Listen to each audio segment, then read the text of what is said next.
Nobel Prize is arguably the most prestigious award anyone can get. Like many big names and scientists like Albert Einstein, Marie Curie, Nelson Mandela, they all have gotten it. And I think it is the epitome of appreciation that you can get for your scientific discovery.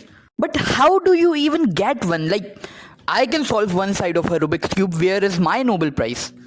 Well, it's not that simple. It is a hard process and a very complicated one. So let's understand in this video how does the Nobel Prize works. Before going into how the process works and how does someone get nominated and eventually win, we first have to understand the history behind it, the motivation, why was it even created and how was it created. So for that we have to go back in history and learn about the life of Alfred Nobel, the creator of the Nobel Prize, of course. Well, Alfred Nobel was a brilliant inventor. He had 355 patents to his name. He had an engineering background himself and he was a brilliant inventor. But that was not why he is so famous. Even the Nobel Prize isn't why he was famous in the first place. Alfred Nobel is the inventor of dynamite. Now, what is dynamite? Dynamite is a very safe and efficient explosive that was better than any other explosive at that time. But the main thing about this discovery is it soon started to be used in weapons for the military and of course to wreak havoc on each other. So that really changed the public perception towards Alfred Nobel and people started to hate him for it. Maybe they started to, see him as a monster who created this disastrous thing named dynamite. So his whole public perception persona, it changed. Like everyone started to hate him. So now Alfred Nobel had to do something, right? But before that, the main public incident that showed how much they hated him was a newspaper that was published when his brother died. So what this newspaper did is that it was a French newspaper, and when Alfred Nobel's brother died, they mistakenly took the death of his brother as his own. So in that newspaper, they marked him as the merchant of death. Historian says that was the turning point of Alfred Nobel's life, that he thought after that he has to create a different legacy than this.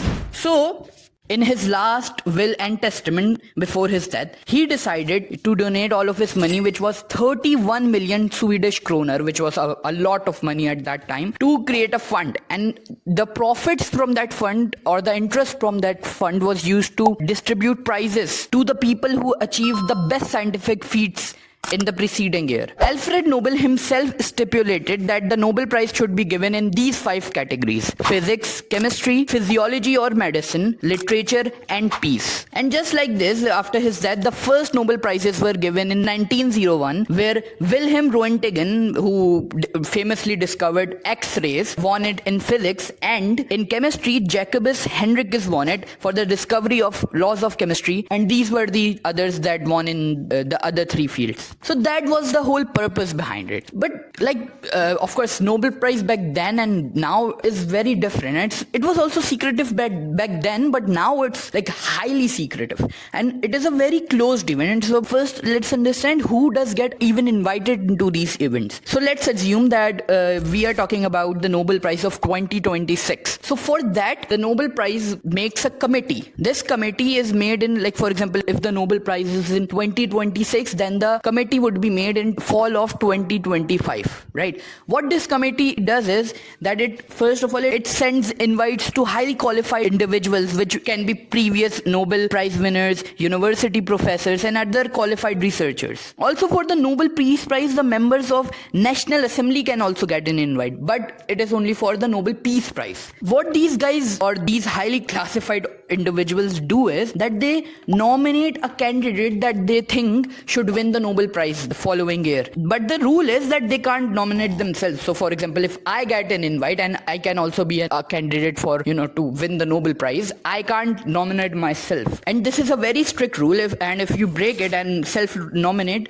you will be disqualified. So the nominations by these guys have to be submitted by January 31st. Or for example, if we are talking about the Nobel Prize of 2026, then the nominations should be submitted by January 31st of 2026. Now, apart from, these nominators that nominates the candidates to win it, what is even the eligibility criteria for you to be, considered as a candidate or as a potential Nobel Prize winner. So for the eligibility, first of all, you should be alive. Yeah, that is a condition. You can't be dead and you have to be alive. So yeah. And of course, then you have to have a good research that has, impacted your specific field. So for example, if we are talking about physics, your research has to, impact the field of physics in such a way that it, of course, it doesn't revolutionize it, but still it has to have a major impact. So that's why, you will be a good and strong candidate. And of course, then your research is peer reviewed by experts and other guys. So if they, of course, don't find anything wrong in it, then you will be thought as a good candidate. And aside from the Nobel Peace Prize, if we are talking about how many people can be nominated for one research paper, like how many people can be selected of just one research work. So for these four fields, aside from Nobel Peace Prize, only 3 people can win of or can be selected of just one research. And if you want to submit more of your research papers, like for example, I have done research 1 and research 2 and research 3, for example, you can't submit the third one. You can only submit 2 of your, research and research papers. For example, if you had 5 research paper in the preceding years, so you can only submit 2 of them to be considered for you to win the Nobel Prize. But in the case of the Nobel Peace Prize, whole organizations can win a Nobel Peace Prize, and they have many times specific organizations have won it and individuals have not. So in the case of Nobel Peace Prize, organizations can win it of course a single work, but in other 4 fields only 3 people can win it based off one research paper that they all did together. The interesting and sort of secretive thing about this award is that the nominees and the nominators that nominate those nominees and candidates, they're not revealed to the public for 50 years. So after 50 years, for example, for the Nobel Prize in Physics for 2026, the nominees and the nominators both would be revealed 50 years after. And that is what,